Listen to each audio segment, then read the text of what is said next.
Nah, terus terus Mas, ketika jenengan bongkar unit, contohnya tak contohkan lagi Mas, kontekstual lah ya. Contohnya kan unit ini kan penggantian di bagian kalter kan, penggantian di bagian kalter. Nah, ini kalter yang bekas yang ada retakan di sini. Ketika jenengan bongkar, otomatis kan jenengan melepas bagian piston dan memisahkan antara piston dan silinder, silinder piston ya atau boring. Nah, yang perlu diperhatikan juga Mas, yang perlu diperhatikan juga ya, jenengan wajib mengecek yang namanya ring oli bypass. Ring oli bypass Mas. Nah, ini beda lagi Mas. Ini bisa direkondisikan sebenarnya. Cuman durability keawetannya nanti ya tergantung pemakaian dan tergantung daripada pemakaian oli serta penggantian oli sebenarnya Mas. Contohnya di sini langsung to the point. Contohnya di sini. Nah, perhatikan di sini ada ring kompresi 1 2. Kalau ring kompresi 1 ini Mas masih bisa berputar secara elastis antara ring 1 atas dan ring tengah, tetapi yang perlu jenengan perhatikan di bagian paling bawah di sini ada yang namanya ring bilas Mas. Ini ring bilas. Ring bilas atau ring oli atau ring cacing. Nah, kalau ring cacing itu tepatnya di bagian tengah sebenarnya Mas. Jenengan perhatikan di sini ada titik sambung ya di sini ya, titik sambung daripada ring bilas itu sendiri. Nah, perhatikan ini Mas. Ketika saya geser seperti ini Mas, ini sudah tidak elastis Mas untuk ring bilasnya. Nah, macet di sini.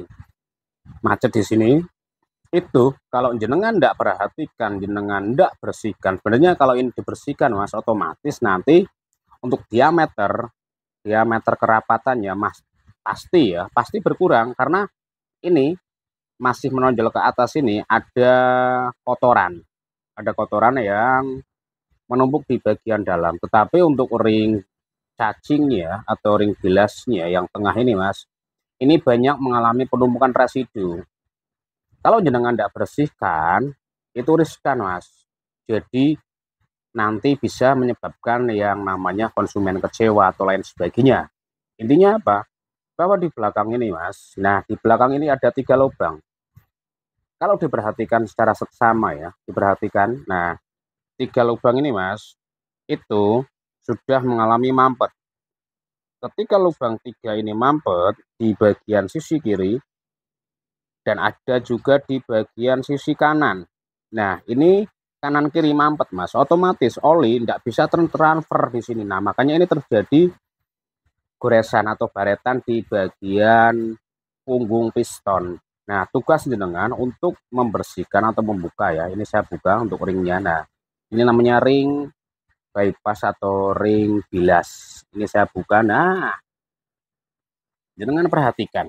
Nah, ini Mas, banyak terjadi penumpukan. Jenengan bersihkan menggunakan cutter seperti ini. Bersihkan, cukup bersihkan Mas, sampai benar-benar bersih atau sisa daripada oli itu bersih atau hilang ya. Nah, cukup dibersihkan seperti ini Mas sebenarnya. Pakai cutter yang sisi tumpul ya, jangan yang tajam. Nah, seperti ini. Terus kemudian kalau sudah dibersihkan, jenengan lanjut ke bagian ring bypass. Di sini ada ring cacingnya ini Mas. Ini yang namanya ring cacing. Kita lepas dulu. Ini titik sambungnya di mana. Ini wajib dilepas sebenarnya Mas. Kenapa? Karena nanti akan membersihkan di bagian lubang transfer. Nah, lubang transfer ini wajib dibersihkan. Sebenarnya kalau saya pribadi ya, kalau piston seperti ini sebenarnya wajib ganti. Cuman ini Mas, ini rekondisi. Ini yang namanya merekondisikan atau mengakali untuk sementara. Karena sifatnya kan di sini. Tetapi lihat dulu bagian piston, terus bagian ring bilasnya Mas. Kalau memang masih bisa diupayakan untuk direkondisikan, ya silahkan direkondisikan. Kalau saya sih Mas, tergantung daripada spare part itu sendiri. Nah, contohnya ini. Ini ring cacing Mas. Nah, di sini itu ada kotoran Mas. Nah, wajib dibersihkan seperti ini Mas, sampai berapa puluh lubang kanan kiri ya. Misalkan di sini ada 40 lubang atau 80, kalikan kanan kiri ya sudah 2 kali lipat berarti. Nah, seperti itu wajib dibersihkan Mas.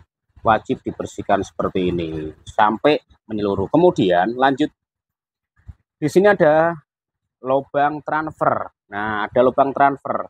Jenengan ini dibersihkan dulu bagian sininya. Nah, jenengan bersihkan. Pakai yang tajam enggak apa-apa di sini. Nah, jenengan bersihkan. Nah, di sini ada 3 lubang transfer. Di sini ada 3 lubang transfer, Mas. Ada 3 lubang transfer. Nah, ini mampet, Mas. Nah, itu sudah enggak bisa netes. Nah, jadi jenengan wajib nyemprot di sini, Mas. Karena ini kan hanya penggantian di bagian kalter kanan. Ini masih bisa dipakai. Saya yakin motor ini sudah ngebul sebenarnya, Mas. Ngebul tapi tipis. Ngebul ya. Namun tipis karena ring bebasnya itu sudah tidak berfungsi dengan semestinya. Ditandai dengan di sini di bagian kepala piston terjadi banyak penumpukan kerak. Banyak penumpukan kerak dari sisa pembakaran. Nah, ini Mas. Nah, ini ya. Nah, ini sisa dari pembakaran. Ada 2 kemungkinan.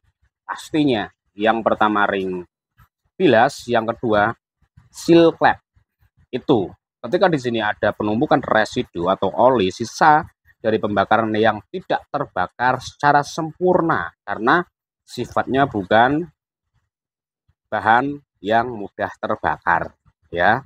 Ketika oli masuk dari sini, ketika oli ditransfer dari sini dari lubang 3 ini, baik sebelah kiri dan sebelah kanan masuk ke sini, ketika ring bilas ini tidak bisa berfungsi menutup secara rapat karena di sini terjadi banyak residu, otomatis oli masuk, Mas. Masuk ke sini dari mana? Dari sini, Mas. Dari penghubung sela-sela ring piston itu sendiri, kemudian masuk ke sini. Ini bekasnya kelihatan, nah di bagian sini, Mas. Masuk ke sini otomatis tidak bisa terbakar secara sempurna. Itu, Mas. Itu yang perlu diwaspadai ketika jenengan bongkar unit, tidak melakukan penggantian piston. Itu wajib dicek di sini. Ini pun, Mas, 50-50 ketika nanti saya bersihkan di bagian lubang inputnya. Kadang ada yang ngebul, ada yang enggak gitu. Tetapi lihat dulu kondisi untuk pistonnya. Kalau ini kan belum baret banget, belum baret begitu parah, tetapi kan sudah ada indikasi kebocoran kompresi dinamis. Dilihat dari samping piston ini. Nah, ini Mas, samping piston ini. Nah, ini bekas oli. Bekas oli masuk ke sini baik sebelah kiri, sisi kiri dan sisi kanan. Seperti itu.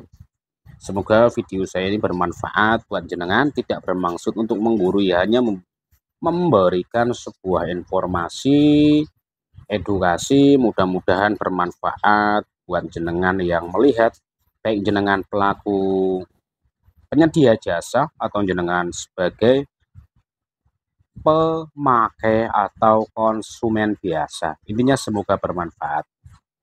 Terima kasih.